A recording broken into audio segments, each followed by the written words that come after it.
Good evening. If I can have you take your seats, please.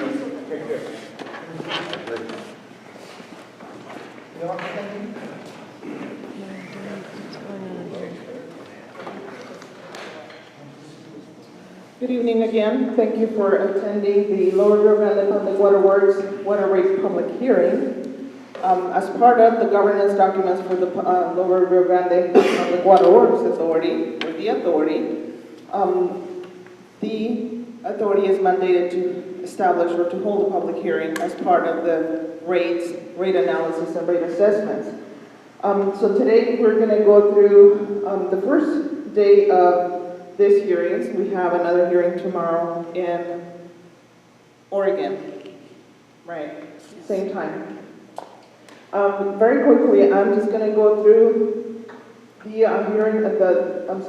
the rate analysis process itself. At the end of the presentation, we are going to take questions. We have a set of ground rules, and I will go over the rules as we get into the question session.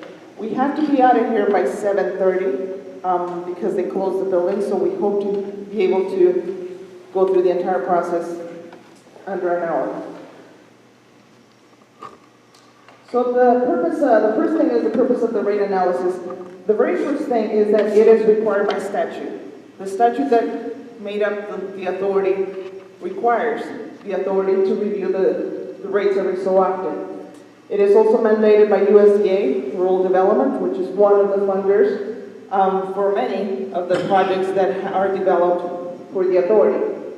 As part of the requirements, it requires a third party to perform the rate analysis and determine the fiscal capacity to make recommendations. In this case, the third party is RCAC, represented by me. I've been doing rate analysis for a number of years, a lot of them for this area. Karen? Did we ascertain if anyone needs Spanish translation? No. Is anyone need Spanish translation at this moment? Why would I say that in Spanish?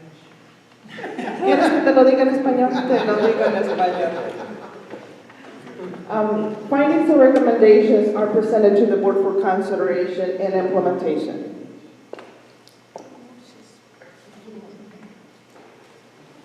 This is the statute, basically an extract from the statute that governs the authority. It basically says that under parenthesis 2, F2, establish rates and imposing assessment charges and taking action necessary for the enforcement thereof. The purpose of this language is basically to operate the entity in a way that services are delivered and the level of services established accordingly. The need for appropriate rates, it requires a well-designed rate structure that is part of the proper management of any utility. A rate structure or rates, the revenues generated from the rates are really the only source of revenue that utilities have. So recovering the actual cost of water and wastewater services ensures that the customers have the level of service. In the case of drinking water, is meeting the Safe Drinking Water Act standards. In the case of wastewater, is meeting the Clean Water Act standards, which both of them are federal mandates. The process for a rate analysis, the first step is to determine the full cost of provided services, be it water or wastewater. So we look at how much does it cost and how much does it take, how much revenues does it take to operate the utility. The other thing that is required, or the second step, is to establish the reserve requirements. A lot of the funding agencies are requiring you to have a reserve set aside. It's part of the obligations on the funding of the different projects. Under step 3, we look at establishing the different customer classifications: residential, commercial, industrial, bulk, whatever other classifications there are. The reason for that is because that's the only way the rate analysis or the rate can be done fairly. You have to assess according to the category. Once you establish that, then you evaluate the options for a fair rate schedule. So what is the rate? What's the best way to approach it. And there are many different ones, so you have to take into account specifics to every community. Then, obviously, the next step, which is where we are, the beginnings of step 5, is the implementation of the rate structure. In the case of the Lower Rio Grande, it requires a hearing. This is part of the implementation stage, so we're moving into that. And the next step number 6, is to review the rates and to determine whether they need to be changed or adjusted every year. It's part of every year process. We have not been able to do that on a yearly basis, but we have been doing it frequently enough. So once again, the rate structure should generate sufficient and stable revenue to cover all operating expenses. That is the purpose of a rate analysis and a rate structure. It needs to be equitable. That means that customers should pay according to their consumption. No one class should subsidize the other class.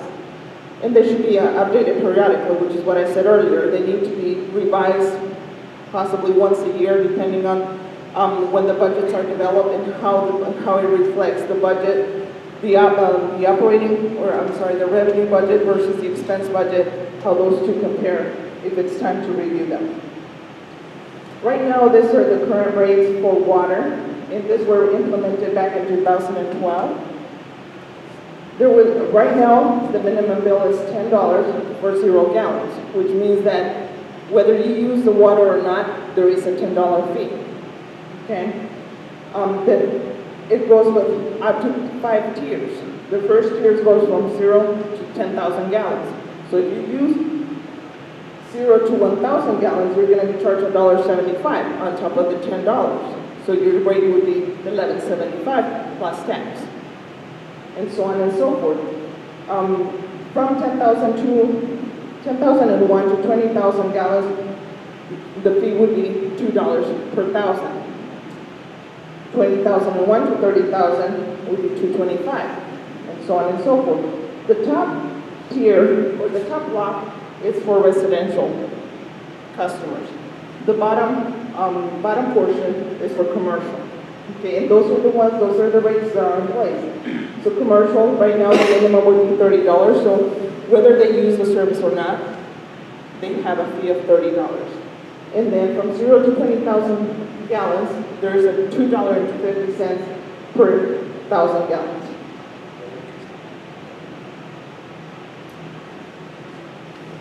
When I developed the rate analysis for the authority, there were several options that were considered, and after discussing during a workshop, discussing with the board at length, what would be the best option for the community, for the residents, there were 2 options that were selected, and this is one of them. This was option 1. We presented a total of 4 options. We're not going to go through all of them, because it gets very confusing, and the board really didn't want to consider the other ones because they're pretty steep. So, option 1, the monthly minimum, or the minimum bill would be $17 for 0 gallons, once again. The tiers, the first tier would be 0 to 5,000 gallons at $2.75 per thousand, and so on and so forth. So, leave it up for a little bit so you guys can see it. And then in a little bit, I'll have a comparison of how the two line up. So that we don't kill ourselves trying to write all this down, can this be made available to us at the office? Yes, it will be online. It is already It is already online. It is already online, and if you ask for it at the office, they can print it out. So, just kind of get an idea of option 1.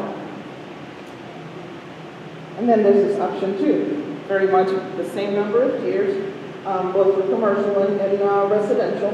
The monthly minimum would be $15.50. Neither one of them include any gallons on the minimum. And so 0 to 5,000, $3, 5,000 to 10,000, $3.25, and so on and so forth. When we look at option 1 in comparison to what you have on the current rates, this is what we have. The monthly minimum right now, it's 10 for the current rate structure, and then the proposed is $17. Then it goes to 175 and 275, $2, 325. So you see where the numbers are having to be adjusted considerably. One of the things that I'd like to point out is that the state average per household, it's about 6,000 gallons in consumption. So the state, when looking at what is the impact to a community, we do it based on 6,000 gallons. Okay, so on the higher categories, if you see anything from 3,000, tier 3, 4, and 5, you see that the rates go up. The reason for that is because, you know, like I said, the residential in the state, the residential household has a 6,000 gallon consumption per month. But the other reason for that is because we need to promote conservation. That's one of the things that we have from the state. You know, promote conservation, promote conservation. So if people can afford consuming 25,000 gallons, the cost is going to be a lot steeper. Okay. Now, if you look at the bottom, the commercial rates, you don't see like there's a lot of change, a very significant change from the current to the proposed on the monthly minimum. However, where the changes come in are on the per 1,000 gallons, because there are some customers within the authority that go over 50,000 gallons, and that really is where the impact will be felt. On option 2, it proposes to go from $10 to $15.50, as I said before, and then you look at the per tier, and it goes up a little. It does quite a bit. And then again, you look at the bottom numbers for commercial, pretty much the same.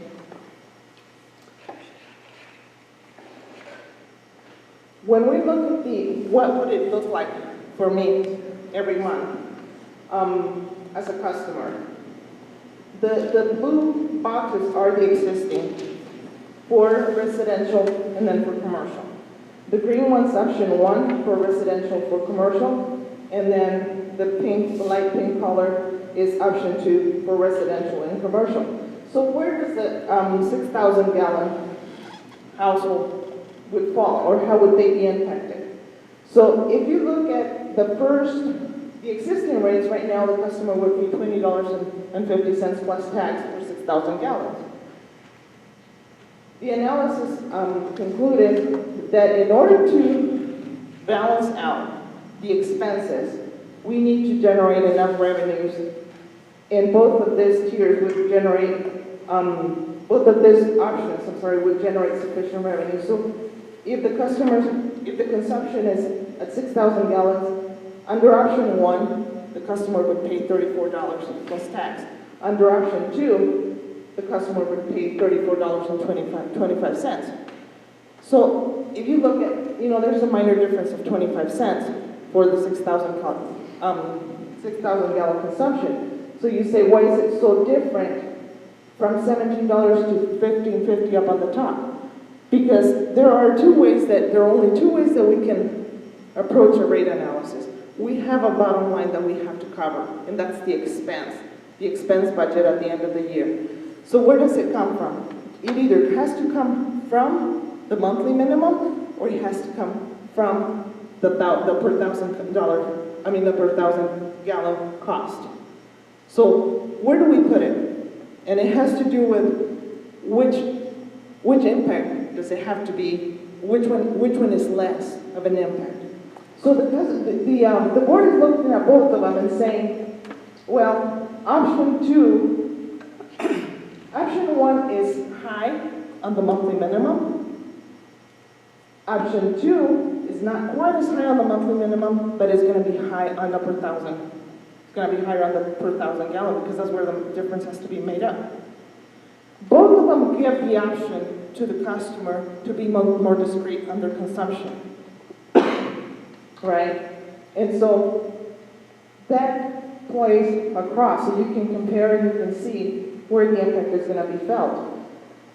For residential, over 10,000 gallons, or per 10,000 gallons, it's going to add up almost $20. On number 2, option 2, it's going to be $22 almost, 19.75 cents. For customers that have a consumption over 20,000 gallons, it's going to go from $57.50 to $88. That's a $30 jump. That's big, so you can see that it really does promote conservation. Okay? And it looks ugly. It doesn't appeal very nice. But as bad as it looks, I'm here to tell you that it's still much better than the rest of the state. Because the authority with the number of customers that you have, which is almost 5,000 customers, is able to keep the rates down compared to some of the utilities that we have up north. We've been doing rate analysis for many years, and even last year we were doing rate analysis that were $80 for 3,000 gallons, $120 for 6,000 gallons up in northern New Mexico. And so this doesn't look very appealing, but it could be a lot worse, is what I'm saying. Now, on the wastewater side, which is also part of the work that I was tasked to do, is to review the rates for the wastewater. On the wastewater side, this doesn't impact everybody.